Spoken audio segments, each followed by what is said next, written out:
6 ans. C'est le temps que j'ai passé à travailler en double équipe à l'usine tandis qu'elle poursuivait son doctorat en psychologie. 6 ans à me lever à 4 heures du matin, à rentrer à 20 heures, juste pour qu'elle puisse se consacrer entièrement à ses études. 6 ans de dîner à base de nouilles instantanées et de vacances annulées parce que chaque centime servait à payer ses frais de scolarité, ses livres, ses conférences de recherche. Et le jour de la remise des diplômes, le 15 mai 2021, elle m'a remercié en me tendant les papiers du divorce à sa propre fête de célébration. L'endroit était un salon chic de la faculté à l'université. Je n'y étais jamais allé auparavant. Honnêtement, je n'avais jamais été invité à aucun de ces événements universitaires. Je portais mon seul costume décent, me sentant complètement déplacé parmi tous ces professeurs et doctorants discutant de théories dont je n'avais jamais entendu parler. Mais j'étais fier d'elle. Malgré tout, j'étais sincèrement fier. Elle se mêlait à ses collègues, ce sourire éclatant qu'elle avait toujours en parlant de son travail. Le professeur Dubois, son directeur de thèse, ne cessait de louer ses recherches sur la dynamique interpersonnelle dans les relations asymétriques.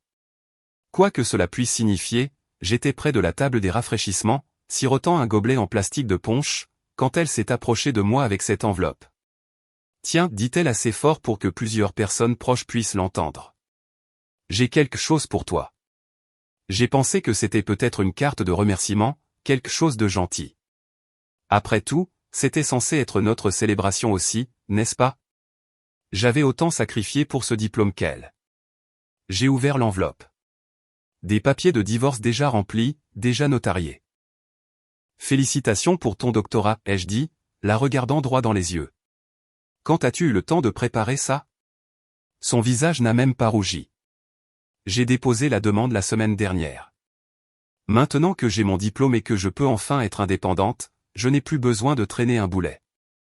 Un boulet, devant ses collègues, devant des gens qui ignoraient que j'avais financé toute sa carrière universitaire alors qu'elle n'avait absolument rien contribué à notre foyer. Les conversations autour de nous ont commencé à s'éteindre. Les gens nous regardaient. Le professeur Dubois avait l'air mal à l'aise et a essayé de changer de sujet, mais le mal était fait. J'ai sorti mon stylo, le même que j'utilisais pour signer mes feuilles d'heures supplémentaires depuis 6 ans, et j'ai signé chaque page. Là, sans les lire, sans discuter, juste signer. Voilà, ai-je dit en lui rendant les papiers. Félicitations encore pour ces 2 réalisations. J'ai posé mon gobelet sur la table et me suis dirigé vers la sortie. Derrière moi, je l'entendais essayer d'expliquer quelque chose au groupe, mais j'ai aussi entendu quelques-uns de ses camarades rire vraiment. Alors que j'atteignais la porte, j'ai entendu l'un d'eux dire « Eh bien, c'était efficace. » La plupart des divorces prennent des mois. Une autre voix, je crois que c'était le docteur Martin de son département, a dit qu'elle s'était enfin débarrassée de son fardeau. Tant mieux pour elle. Plus de rire. Je ne me suis pas retourné. Je suis allé à ma voiture, je suis monté et je suis rentré chez nous. Enfin, chez elle maintenant, je suppose. J'avais des appels à passer et des décisions à prendre parce que si elle pensait que j'étais un boulet qu'elle avait traîné, elle allait découvrir exactement quel poids cela représentait. Le plus drôle, c'est qu'elle n'avait aucune idée que j'avais déjà planifié ma stratégie de départ depuis des mois. Non pas parce que je voulais divorcer, mais parce que j'avais postulé à des postes au sein de ma société dans d'autres régions. De meilleures opportunités, un meilleur salaire. J'allais la surprendre avec la nouvelle après la remise des diplômes. Un nouveau départ pour nous deux. Il s'est avéré qu'elle m'avait juste épargné d'avoir à négocier le timing. Quand je suis rentré, elle était encore à sa fête. La maison semblait déjà différente, comme si elle n'avait jamais vraiment été la mienne au départ. J'ai regardé notre cuisine, notre salon, notre chambre, et j'ai réalisé qu'elle avait absolument raison sur une chose. Il était temps pour nous deux d'être indépendants. J'ai sorti mon téléphone et passé le premier appel à Stéphane Leroy à notre usine de Lyon. Il avait essayé de me recruter pendant 8 mois. Il était temps d'accepter son offre. Stéphane a répondu à la 2e sonnerie. Eh bien, enfin prêt à rejoindre l'équipe gagnante. Quand puis-je commencer, ai-je demandé. Que dirais-tu de lundi? J'ai un poste qui t'attend. Responsable de production senior, 38 000 € de salaire de départ, package de déménagement complet, usine de Lyon. Marché conclu. C'était jeudi soir. J'avais exactement 4 jours pour disparaître de ma vie actuelle. Vendredi matin, j'ai appelé pour me déclarer malade au travail et j'ai passé la journée à gérer la logistique. Le premier arrêt était notre banque. Enfin, ma banque maintenant. J'ai clôturé nos comptes joints et tout transféré sur un nouveau compte dans une autre institution. Elle n'avait contribué qu'à environ 3 000 € au total pendant tout notre mariage. J'ai donc laissé exactement 3 000 € sur un compte courant à son nom. Juste retour des choses. Ensuite, il y avait la maison que nous louions et le bail était à nos deux noms. J'ai appelé notre propriétaire, Madame Bernard, et je lui ai expliqué la situation. Elle n'a pas été surprise. Apparemment, elle avait elle-même traversé 3 divorces. « Tu veux te retirer du bail ?» a-t-elle demandé. Elle peut le faire seule maintenant qu'elle a son beau diplôme. Je lui ai laissé les meubles que nous avions achetés ensemble, mais j'ai pris mes affaires personnelles, mes outils et la télévision que j'avais achetée avant notre mariage. J'ai aussi pris la machine à café. Appelez ça mesquin, mais j'avais acheté cette chose avec mon argent d'heures supplémentaires après avoir travaillé un quart de 14 heures. Samedi, j'ai organisé un camion de déménagement. Pas un gros. Il s'avère que lorsque vous vivez au jour le jour pendant 6 ans, vous n'accumulez pas beaucoup de choses. La plupart de ce que nous possédions était soit à elle, soit acheté pour le foyer. J'ai pris ce qui était à moi et j'ai laissé le reste. Elle est rentrée vers midi, s'attendant probablement à ce que je sois toujours là, attendant de m'excuser. « Qu'est-ce que tu fais ?» a-t-elle demandé, voyant les cartons. « Je déménage. »« Tu voulais l'indépendance, tu te souviens. » Je ne voulais pas dire immédiatement. Nous devons en parler rationnellement. Nous en avons déjà parlé à ta fête, devant tes collègues. Tu as très clairement fait comprendre ta position. Elle a essayé une approche différente. Écoute, j'étais stressé. Ça a été si longues années et j'ai dit des choses que je ne pensais pas. Nous pouvons arranger ça. J'ai arrêté de faire mes cartons et je l'ai regardé droit dans les yeux. Dis-moi exactement quelle partie tu ne pensais pas. La partie où tu m'appelles un boulet ou la partie où tu as dit que tu n'avais plus besoin de moi. Elle n'a pas pu répondre. C'est ce que je pensais. Où vas-tu, a-t-elle exigé. Quelque part où on apprécie le poids que je porte. Tu ne peux pas juste partir. Nous avons des responsabilités. Le loyer, les charges, tes responsabilités maintenant. Tu es indépendante. Souviens-toi, voilà à quoi ressemble l'indépendance. Le camion de déménagement est arrivé à 14 heures. 2 gars m'ont aidé à charger tout en 45 minutes. Elle se tenait dans l'embrasure de la porte, regardant comme si elle ne pouvait pas croire que cela se produisait réellement. Alors que le camion s'éloignait, elle m'a suivi jusqu'à ma voiture. C'est insensé. Tu exagères. J'exagère ? Tu as passé 6 ans à me laisser m'épuiser pour que tu puisses obtenir ton diplôme. Au moment où tu n'avais plus besoin de mon soutien financier, tu m'as signifié des papiers de divorce à ta propre fête de célébration. Quelle partie de cela suggère que j'exagère ? Je ne t'ai jamais demandé de travailler en double équipe. Tu ne m'as jamais demandé de ne pas le faire. Elle devenait désespérée maintenant. Où iras-tu ? Que feras-tu ?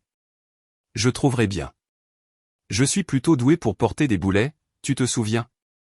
Ça devrait me rendre précieux quelque part. Je suis monté dans ma voiture et j'ai baissé la vitre. Les services publics seront coupés lundi matin. Le bail doit être transféré à ton seul nom d'ici mercredi, sinon Madame Bernard nous expulsera tous les deux. Les papiers de divorce que tu as préparés si efficacement, ils sont sur le comptoir de la cuisine, signés et prêts à être déposés. Attends, et félicitations encore pour ton doctorat. Je suis sûr que ça t'ouvrira beaucoup de portes. Je suis parti sans un regard en arrière. Pas une seule fois. Dimanche soir, j'étais dans une chambre d'hôtel à Lyon. Nouveau travail commençant lundi. Nouvel appartement prévu pour le week-end.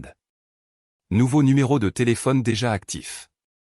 Les seules personnes qui avaient mes nouvelles coordonnées étaient Stéphane, mon nouveau propriétaire et ma mère. Ma mère avait été étonnamment compréhensive quand j'ai appelé pour expliquer la situation. Bien, avait-elle dit. Cette fille n'a jamais apprécié ce qu'elle avait.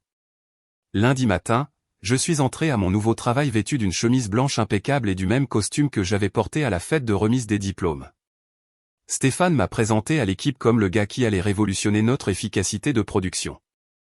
C'est drôle, recommencer à zéro, c'est beaucoup plus facile quand on est habitué à porter du poids. 3 ans à Lyon ont tout changé. La première promotion est arrivée après 8 mois. Stéphane avait raison à propos de la révolution de l'efficacité de production.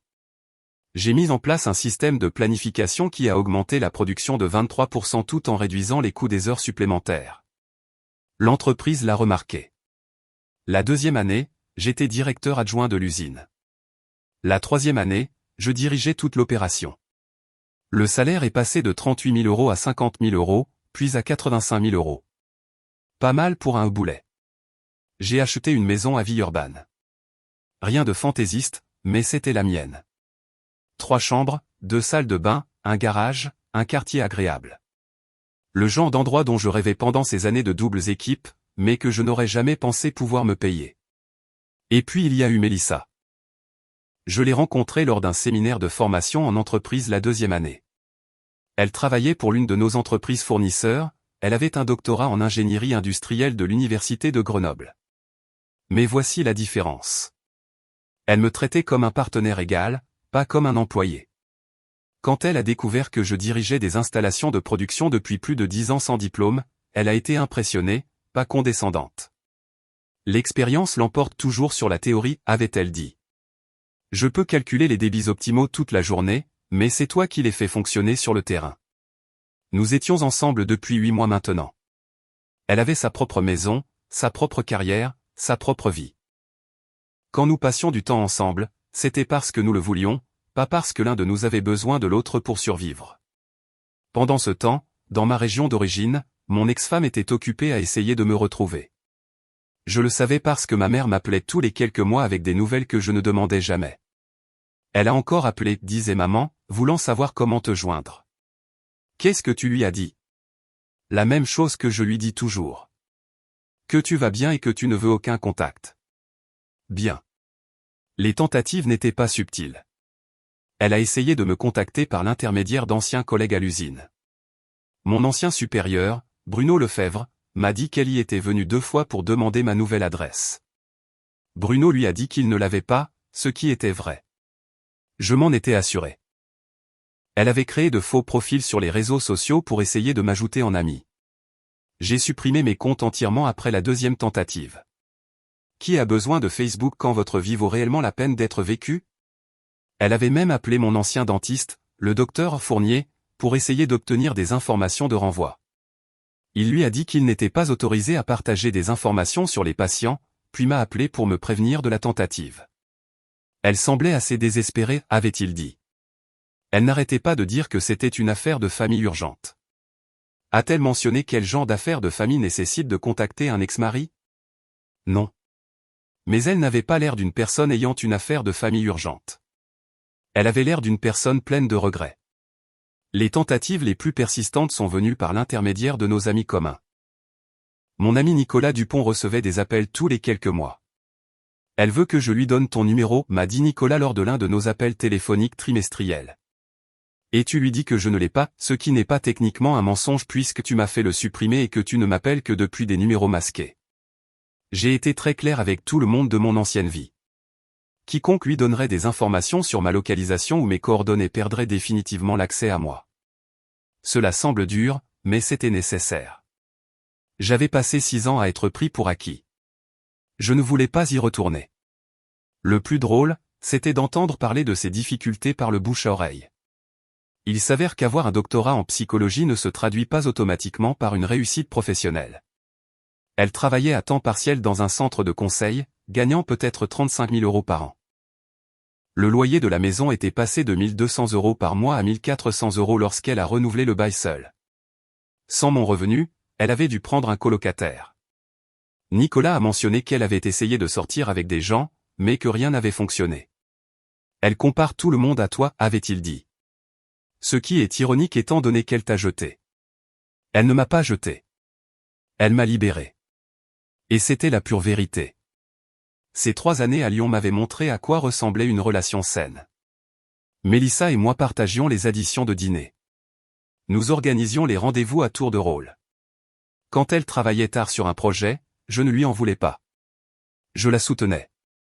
Quand je devais voyager pour le travail, elle ne me faisait pas me sentir coupable. Nous parlions d'avenir ensemble. Pas seulement de son avenir que j'étais censé financer. Le contraste était frappant. J'avais passé 6 ans à penser que j'étais dans un partenariat, mais j'avais en fait été dans un programme de parrainage. Je finançais ses rêves pendant que les miens étaient reportés indéfiniment. Maintenant, j'avais à nouveau des rêves. Mélissa et moi parlions d'acheter peut-être une maison ensemble l'année prochaine, quelque chose de plus grand avec de l'espace pour un atelier et un bureau à domicile. Nous parlions de voyager en Europe pour la conférence internationale de son entreprise. Nous parlions d'un avenir qui nous incluait tous les deux comme des égaux. Le mois dernier, Nicolas a appelé avec une nouvelle qui m'a fait rire aux éclats. Elle a engagé un détective privé, a-t-il dit. Sérieusement? Apparemment, elle a économisé pendant 3 mois pour se le permettre. Le gars n'a pas pu te trouver non plus. Ton empreinte numérique est inexistante et tu as trop bien brouillé les pistes. Bien. Elle m'a demandé de te dire que si je te parlais un jour, de te dire qu'elle est désolée. Qu'elle a fait une erreur. Qu'elle veut arranger les choses. Je suis resté silencieux un long moment, regardant par la fenêtre de ma cuisine les montagnes du Massif central. Nicolas, rends-moi un service. La prochaine fois qu'elle te demande de transmettre un message, dis-lui ceci, j'ai obtenu tout ce qu'elle voulait que je retire de notre mariage. L'indépendance. C'est froid, mec. Non, c'est honnête. Elle m'a montré exactement ce que je valais pour elle. Je l'ai cru. 3 ans de paix, de succès et de véritables partenariats m'avaient donné une clarté que je n'avais jamais eue pendant ces 6 années de mariage. Je n'étais plus en colère. Je n'étais plus blessé. J'étais reconnaissant. Elle m'avait montré ce que je méritais, juste pas de la manière qu'elle avait prévue. Mardi 7 mars 2024. J'étais en train de revoir les plannings de production dans mon bureau lorsque mon assistante, Sophie, a frappé à la porte. Il y a quelqu'un qui veut vous voir. Elle dit quelle est votre femme. J'ai levé les yeux de mes rapports. Ma femme est au travail à Chambéry. Cette personne ne l'est pas. Elle est assez insistante. Dois-je appeler la sécurité? Par la fenêtre de mon bureau, je pouvais la voir dans le hall. 3 ans de plus, mais c'était elle, sans aucun doute. Elle m'avait trouvé. Pas besoin de sécurité. Donnez-moi 5 minutes, puis envoyez-la. J'ai enregistré mon travail, redressé ma cravate et me suis préparé à une conversation que j'avais espéré ne jamais avoir. Elle est entrée dans mon bureau comme si elle était chez elle. Le même pas confiant, la même expression d'attente, mais je pouvais voir le désespoir sous-jacent maintenant. Joli bureau, dit-elle, regardant autour d'elle. Directeur d'usine, je vois. Félicitations. Vous avez 5 minutes. Qu'est-ce que vous voulez? Directement aux affaires. J'ai toujours aimé ça chez toi. 4 minutes et 40 secondes. Elle s'est assise en face de mon bureau. J'essaie de te joindre depuis 3 ans. Je sais. Vous savez? Je sais pour les appels à ma mère, les visites à mon ancien lieu de travail, les faux profils sur les réseaux sociaux, le détective privé. Je sais tout ça. Son visage a rougi.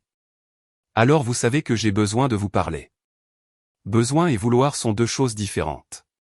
Vous voulez me parler? Je n'ai pas besoin de l'entendre. Comment avez-vous atterri ici? Vous ne m'avez jamais dit que vous aviez de l'expérience en gestion. Vous n'avez jamais demandé. En 6 ans de mariage, vous n'avez jamais demandé quelles étaient mes aspirations professionnelles ou ce que je voulais faire de ma vie. Ce n'est pas. 4 minutes. Elle a pris une grande inspiration. J'ai fait une erreur. Non, vous avez fait un choix. À votre fête de remise des diplômes, devant vos collègues, vous m'avez traité de boulet et m'avez signifié des papiers de divorce. Ce n'était pas une erreur. C'était de la planification. J'étais stressé. Je ne pensais pas clairement. Vous pensiez assez clairement pour demander le divorce une semaine avant votre remise des diplômes. Vous pensiez assez clairement pour faire notarier les papiers. Vous pensiez assez clairement pour chorégraphier toute la chose pour une humiliation maximale. Elle a bougé sur sa chaise. Comment avez-vous découvert les dossiers universitaires? Cela a attiré mon attention. Quels dossiers universitaires? C'est comme ça que je vous ai trouvé. J'ai accédé à vos informations d'étudiants via la base de données des anciens élèves. Il s'avère que vous avez un diplôme en gestion industrielle de l'État. Pourquoi ne m'avez-vous jamais dit? Quand aurais-je dû vous le dire? Entre mon premier emploi et mon deuxième emploi, pendant les 6 ans où j'ai travaillé en double équipe pour que vous puissiez vous concentrer sur vos études. Vous avez supposé que j'étais sans éducation et je vous ai laissé le supposer. Mais pourquoi? Parce que ça ne vous importait pas alors, et ça ne vous importe pas maintenant. 3 minutes. Elle devenait frustrée. Arrêtez le compte à rebours. J'ai conduit 12 heures pour arriver ici. C'était votre choix aussi. Personne ne vous a demandé de venir. Je devais vous voir. Je devais expliquer. Expliquer quoi? Que vous êtes désolé? Que vous ne le pensiez pas? Que vous voulez que je revienne maintenant que vous avez découvert que je n'étais pas réellement le boulet que vous pensiez que j'étais? Je n'ai jamais dit que je voulais que vous reveniez. Alors qu'est-ce que vous voulez? Elle est restée silencieuse un instant. Je veux savoir pourquoi vous avez complètement disparu. Pourquoi vous avez coupé tout contact? Pourquoi vous ne me laissez même pas m'excuser? Je me suis adossé à ma chaise. Vous voulez tourner la page? Oui. Vous voulez vous sentir mieux à propos de ce que vous avez fait. Je veux arranger les choses. Les choses sont arrangées. Pour la première fois depuis des années, les choses sont exactement arrangées. Vous êtes en colère. Non, je ne le suis pas. J'ai été en colère pendant environ 2 semaines. Puis j'ai été blessé pendant environ 1 mois. Puis j'ai été reconnaissant. Reconnaissant? Reconnaissant que vous m'ayez montré exactement qui vous étiez quand vous pensiez avoir toutes les cartes en main. Reconnaissant que vous m'ayez libéré d'un mariage où j'étais valorisé uniquement pour mon salaire. Reconnaissant que vous m'ayez donné l'impulsion dont j'avais besoin pour construire une vie meilleure. Elle a de nouveau regardé autour de mon bureau, observant les certificats au mur, la photo de famille de Mélissa et moi sur mon bureau. Vous voyez quelqu'un? Oui. C'est sérieux? 2 minutes. Répondez à la question. Assez sérieux pour que nous cherchions des maisons ensemble. Elle a aussi un doctorat. Mais elle réussit à me traiter comme un partenaire au lieu d'un employé. Cela l'a frappé. Je pouvais le voir sur son visage. Je ne t'ai jamais traité comme un employé. Vous m'avez traité exactement comme un employé. J'ai travaillé. Vous avez bénéficié de mon travail. Et quand vous n'avez plus eu besoin de mes services, vous avez mis fin à ma position. La seule différence, c'est que la plupart des employés reçoivent des indemnités de départ. Ce n'est pas juste. Juste aurait été une conversation sur vos sentiments avant les papiers de divorce. Juste aurait été de ne pas m'humilier en public. Juste aurait été de reconnaître que j'ai sacrifié mes propres objectifs pour soutenir les vôtres. Elle pleurait maintenant. Non pas les larmes manipulatrices dont je me souvenais de nos disputes, mais une véritable douleur. J'ai tout gâché. Je sais que j'ai tout gâché. Oui, vous l'avez fait. Pouvez-vous me pardonner? Je l'ai regardée un long moment. Cette femme que j'avais aimée pendant 8 ans, soutenue pendant 6, et à qui je n'avais pas parlé depuis 3. Je vous ai déjà pardonné. C'est pourquoi je ne suis plus en colère. Alors pourquoi ne voulez-vous pas? 1 minute. Pourquoi ne voulez-vous pas me donner une chance d'arranger ça? Parce qu'il n'y a rien à arranger. Vous l'avez arrangé quand vous m'avez remis ces papiers de divorce. Vous avez arrangé ma vie en vous en retirant. Elle s'est levée, le désespoir se transformant en colère. Alors c'est ça. 3 ans de mariage ne signifient rien. 8 ans. Nous étions mariés pendant 8 ans. Et vous avez raison. Apparemment, ça ne signifiait rien pour vous. Ça signifiait quelque chose pour moi. Ça signifiait la sécurité pour vous. Ça signifiait que quelqu'un d'autre payait vos factures pendant que vous poursuiviez vos rêves. Mais ça ne signifiait pas le partenariat et ça ne signifiait pas le respect. Sophie a frappé à la porte. C'est l'heure, ai-je crié. Mon ex-femme a ramassé son sac à main et s'est dirigée vers la porte. Puis elle s'est retournée. J'espère que tu es heureux. Je suis sincèrement heureux pour la première fois depuis des années. Tant mieux pour toi. Il y a encore une chose, ai-je dit alors qu'elle atteignait la porte. Quoi? Merci. Merci de quoi? D'avoir été exactement celle que tu étais quand ça comptait le plus. Tu m'as appris ce que je méritais réellement. Elle est partie sans un mot de plus. J'ai regardé par ma fenêtre alors qu'elle marchait vers sa voiture, une berline de 10 ans qui avait connu des jours meilleurs. Puis j'ai pris mon téléphone et j'ai appelé Mélissa. Comment s'est passée ta matinée, a-t-elle demandé. Intéressante. Je te raconterai ça ce soir. On regarde toujours cette maison à Écully ce week-end? Absolument. Je pense que c'est la bonne. Bien. Moi aussi. J'ai raccroché et je suis retourné à mes plannings de production. J'avais du travail à faire et pour la première fois en 3 ans, j'étais complètement certain que le passé était exactement à sa place. Elle n'est pas partie. Je l'ai regardée par la fenêtre de mon bureau alors qu'elle restait assise dans sa voiture pendant 20 minutes. Puis elle est sortie et est revenue vers le bâtiment. La voix de Sophie est venue par l'interphone. Elle est de retour. Elle dit qu'elle a oublié quelque chose. Envoyez-la, mais cette fois laissez la porte ouverte et restez à portée de voix. Elle est entrée, l'air plus posé, mais je pouvais voir le calcul dans ses yeux. C'était son plan de secours. J'ai menti, dit-elle, se rasseyant. Je ne suis pas venu ici juste pour m'excuser.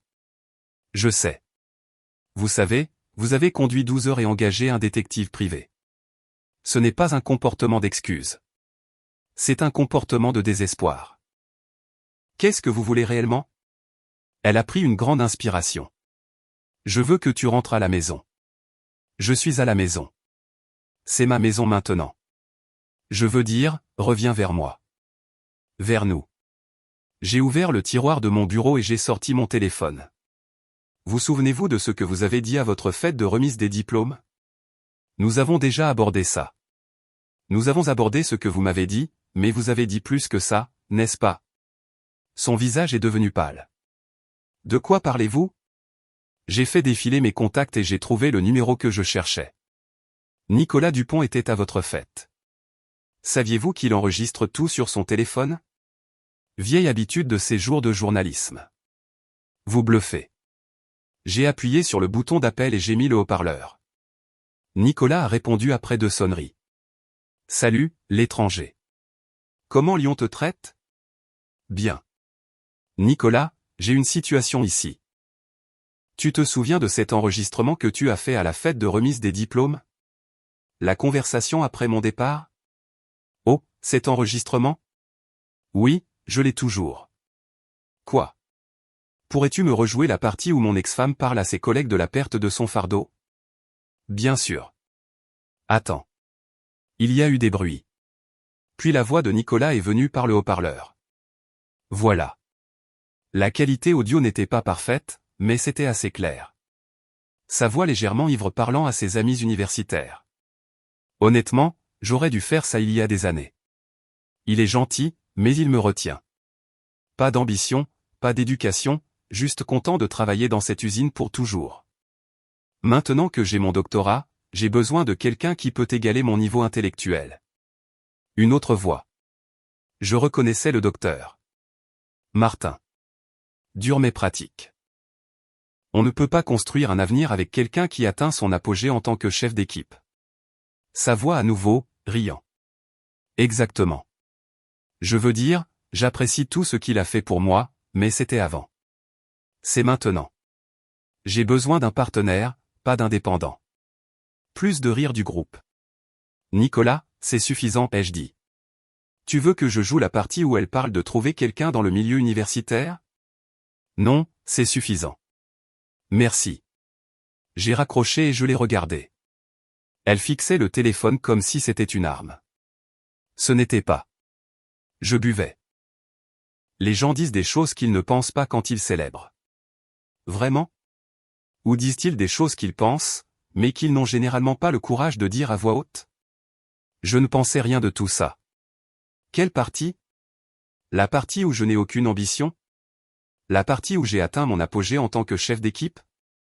La partie où vous avez besoin de quelqu'un qui correspond à votre niveau intellectuel? Ou la partie où je vous retenais? Tout. J'essayais de m'intégrer à ces gens. Ces gens qui sont devenus vos amis les plus proches pendant 6 ans d'études supérieures. Les gens dont les opinions importaient suffisamment pour que vous vouliez les impressionner en humiliant votre mari. Elle pleurait à nouveau. J'étais stupide. J'étais en manque de confiance. J'essayais de paraître sophistiqué. Vous étiez honnête. Pour la première fois de notre mariage, vous étiez complètement honnête sur la façon dont vous me voyez. Ce n'est pas vrai. J'ai ouvert mon ordinateur portable et j'ai sorti un document. Voulez-vous savoir ce que j'allais vous réserver comme surprise après votre remise des diplômes? Quoi? Une offre d'emploi ici à Lyon. Poste de directeur d'usine, 85 000 € de salaire de départ. J'ai négocié avec eux pendant 4 mois. J'allais vous surprendre avec un déménagement dans un endroit où vous pourriez poursuivre votre carrière sans la pression financière de nous soutenir tous les deux. Elle a arrêté de pleurer. Ce que j'allais te dire cette nuit-là après la fête, j'avais du champagne au frais à la maison. J'allais proposer un nouveau départ pour nous deux dans un endroit où nous pourrions tous deux nous épanouir. Mais tu ne me l'as jamais dit parce que tu m'as d'abord remis les papiers du divorce parce que tu as très clairement fait comprendre que tu considérais notre mariage comme une transaction commerciale qui avait fait son temps. Je ne savais pas que vous prévoyiez ça. Bien sûr que non. Parce qu'en 8 ans de mariage, vous n'avez jamais demandé ce que je voulais. Vous avez supposé que j'étais content de travailler en double équipe pour toujours. Vous avez supposé que je n'avais pas d'aspiration. Vous avez supposé que j'étais intellectuellement inférieur. Je n'ai jamais dit ça. Vous n'aviez pas besoin de le dire. Vous l'avez montré tous les jours. Quand vous parliez de vos recherches, vous ne m'avez jamais demandé mon avis. Quand vous aviez des problèmes avec des professeurs ou des camarades de classe, vous ne m'avez jamais traité comme quelqu'un dont les conseils pourraient être précieux. Quand vous preniez des décisions concernant votre carrière, votre emploi du temps, votre avenir, vous ne m'avez jamais consulté comme un partenaire égal. Elle est restée silencieuse un long moment. Je suis désolé. Je sais que vous l'êtes. Mais vous n'êtes pas désolé de la façon dont vous m'avez traité. Vous êtes désolé que ça n'ait pas marché comme vous l'aviez prévu. Qu'est-ce que tu veux dire? Vous êtes désolé que je me sois avéré être plus que ce que vous pensiez que j'étais. Vous êtes désolé que votre vie sans moi soit plus difficile que vous ne l'attendiez. Vous êtes désolé de ne pas trouver quelqu'un d'autre pour subventionner votre style de vie pendant que vous construisez votre carrière. Ce n'est pas juste. Juste aurait été de me traiter comme un partenaire au lieu d'un mécène. Juste aurait été d'apprécier ce que je sacrifiais au lieu de le prendre pour acquis. Juste aurait été d'avoir une conversation honnête sur vos sentiments au lieu de me tendre une embuscade avec des papiers de divorce. Je me suis levé et j'ai marché vers la fenêtre. Vous voulez savoir ce qui est vraiment injuste? Je vous aimais. Sincèrement. J'étais fier de vos réalisations. J'étais enthousiasmé par notre avenir ensemble. Et vous avez jeté tout cela parce que vous aviez honte d'être marié à un ouvrier d'usine. Je n'avais pas honte. Alors pourquoi ne m'avez-vous jamais invité à des événements universitaires? Pourquoi vos collègues ignoraient-ils mon existence jusqu'à la fête de divorce? Pourquoi m'avez-vous présenté comme mon mari au lieu de me nommer quand ils m'ont enfin rencontré? Elle n'a pas pu répondre. Voici ce qui va se passer, ai-je continué. Vous allez retourner à votre ancienne vie. Vous allez déposer ces papiers de divorce et officialiser la chose. Vous allez construire la vie indépendante que vous désiriez tant. Et vous? Je vais continuer à construire la vie que j'ai commencée après que vous m'ayez libéré. Avec quelqu'un qui me voit comme un partenaire égal, avec quelqu'un qui apprécie ce que j'apporte à la relation, avec quelqu'un qui ne considère pas ma carrière comme quelque chose dont il faut avoir honte. La femme sur la photo, Mélissa, et oui, elle a un doctorat, mais elle a aussi quelque chose que vous n'avez jamais eu. Qu'est-ce que c'est? Le respect pour les gens qui travaillent de leurs mains. Le respect pour les gens qui construisent des choses. Le respect pour les gens qui se présentent tous les jours et font leur travail sans avoir besoin d'une validation constante. Je suis retourné à mon bureau et me suis assis. Cette conversation est terminée. Vous avez votre clôture. J'ai la mienne. Et si j'ai changé? Avez-vous changé? Ou avez-vous juste réalisé ce que vous avez perdu? Elle s'est levée lentement. Je suppose que nous ne le saurons jamais. Non, nous ne le saurons pas parce que je ne suis pas intéressé à le découvrir. Elle a marché jusqu'à la porte, puis s'est retournée une dernière fois. Vous me détestez? Non, je ne vous déteste pas. Je ne vous aime pas non plus. Je ne pense pas du tout à vous, sauf quand vous vous forcez à revenir dans ma vie. C'est pire que la haine. C'est l'indifférence. C'est ce que vous avez gagné. Elle est partie pour la 2e fois ce jour-là. Cette fois, je savais qu'elle ne reviendrait pas. Ce soir-là, j'ai tout raconté à Mélissa. Nous étions assis sur le canapé de sa maison, partageant un plat à emporter de notre restaurant thaïlandais préféré. Elle a vraiment engagé un détective privé, a demandé Mélissa, enroulant des nouilles de pad thaï autour de sa fourchette. Pendant 3 mois, selon Nicolas. Ce n'est pas romantique. C'est du harcèlement. C'est du désespoir. Mélissa est restée silencieuse un instant. Tu penses qu'elle va réessayer? Non. Elle a obtenu ce qu'elle cherchait, c'est-à-dire la confirmation que je vais mieux sans elle. C'est ce qu'elle ne pouvait pas accepter, la possibilité que la quitter ait été la meilleure décision que j'ai jamais prise. Le lendemain matin, j'ai fait quelque chose que j'avais prévu depuis le jour où elle m'avait signifié ses papiers de divorce. J'ai sorti une enveloppe manie de mon coffre-fort de bureau à domicile, une que j'avais scellée 3 ans auparavant, mais jamais jetée. À l'intérieur se trouvait une lettre que j'avais écrite le lendemain de sa fête de remise des diplômes. J'avais initialement prévu de l'envoyer par la poste, mais j'avais décidé que le silence était plus puissant. Le moment semblait opportun maintenant. J'ai conduit jusqu'à son hôtel. Le Hampton Inn sur le boulevard Fédéral était le seul endroit décent qu'elle pouvait se permettre et j'ai laissé l'enveloppe à la réception avec des instructions pour la livrer à sa chambre. La lettre était simple, vous vouliez savoir pourquoi j'avais disparu. Vous vouliez tourner la page. La voici. Vous m'avez appris exactement ce que je valais à vos yeux lorsque vous pensiez avoir toutes les cartes en main. Je vous ai cru. Vous m'avez traité de boulet à votre fête de remise des diplômes. Vous aviez raison. Je vous retenais d'atteindre la vie que vous désiriez réellement. J'ai donc retiré ce poids. Vous avez dit que vous aviez besoin de quelqu'un qui corresponde à votre niveau intellectuel. Vous aviez raison. Vous méritiez quelqu'un qui partage vos valeurs. Je ne serai jamais quelqu'un qui mesure la valeur des gens par leur diplôme. Vous avez dit que je n'avais pas d'ambition. Vous vous êtes trompé sur ce point. Mais vous aviez raison de dire que nos ambitions étaient incompatibles. Je voulais un partenariat. Vous vouliez un parrainage. La femme avec qui je suis maintenant a aussi un doctorat. La différence est qu'elle considère mon expérience comme précieuse, pas comme embarrassante. Elle me demande mon avis, pas seulement mon salaire. Elle me présente par mon nom, pas seulement comme mon petit ami. Vous m'avez fait le plus beau cadeau de ma vie en me tendant ces papiers de divorce. Vous m'avez montré ce que je méritais, et ce n'était pas ce que je recevais de votre part. Ne me contactez plus. Ne contactez pas mes amis ou ma famille. N'engagez pas d'enquêteurs. Nous avons tous les deux obtenu ce que nous voulions de la fin de notre mariage. Vous avez obtenu votre indépendance. J'ai retrouvé mon estime de soi. Nous sommes quittes. Je n'ai plus jamais eu de nouvelles d'elle. 6 mois plus tard, Mélissa et moi avons acheté cette maison à Arvada. Elle a gardé son appartement comme propriété locative. Il s'avère que les docteurs en ingénierie industrielle sont aussi bons en stratégie d'investissement. 1 an plus tard, Nicolas a appelé pour me dire que mon ex-femme avait déménagé à Seattle pour un emploi dans une entreprise de bien-être en entreprise. Il avait entendu dire qu'elle sortait avec un professeur qu'elle avait rencontré lors d'une conférence de psychologie. Tant mieux pour elle, lui ai-je dit. J'espère que ça marche. Et je le pensais. J'espérais sincèrement qu'elle avait trouvé quelqu'un qui voulait la même chose qu'elle. Quelqu'un qui valorisait les mêmes choses qu'elle. Quelqu'un qui voyait les relations comme elle les voyait. Juste pas moi. La semaine dernière, Mélissa et moi avons célébré notre 2e anniversaire. Nous sommes allés dans ce même restaurant thaïlandais et elle m'a donné une carte qui m'a fait rire aux éclats. À mon boulet préféré, disait-elle à l'intérieur. Merci de nous avoir portés tous les deux vers quelque chose de mieux. Elle avait évidemment entendu toute l'histoire. Trop sombre, a-t-elle demandé en souriant.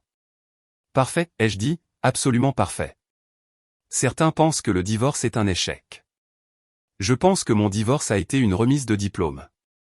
J'ai finalement appris ce que je valais réellement et, plus important encore, ce que je méritais. Mon ex-femme a été ma plus grande professeure. Elle m'a appris exactement qui j'étais quand je pensais que personne ne faisait attention. Il s'avère que la personne que j'étais quand personne ne faisait attention était quelqu'un qui méritait le respect. J'avais juste besoin de trouver quelqu'un qui était d'accord.